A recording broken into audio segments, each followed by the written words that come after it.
இன்னொரு ப்ரொடியூசருக்கு என்னை பிடிக்கல.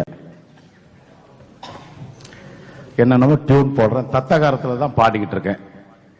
ஆனால் அந்த ப்ரொடியூசர் என்னை எப்படி தூக்கணுமோ அதுக்கெல்லாம் என்னென்ன பிளான் பண்ணணுமோ அதெல்லாம் பண்ணிக்கிட்டு இருக்காரு. அது வாலி எனக்கு தெரியும். அப்புறம் நான் சொன்னேன்.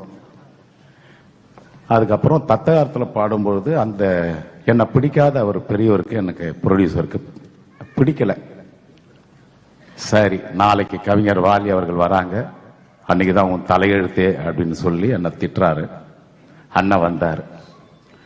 தானே தானே தரணானே தானே நான் டியூன் போடுறேன். வாலி அண்ணன் எழுதுற, ஆரம்பம் நல்லா இருக்கு, வயலெல்லாம் நெல்லா இருக்கு. அவ்வளவுதான், அந்த ப்ரொடியூசர் லாக் ஆயிட்டு. அப்படி எனக்கு அந்த வயலெல்லாம் நெல்லா இருக்குன்னு சொல்லி சினிமா உலகத்துல எனக்கு சோறு போட்டவர் எங்க வாலி அண்ணன் தான்.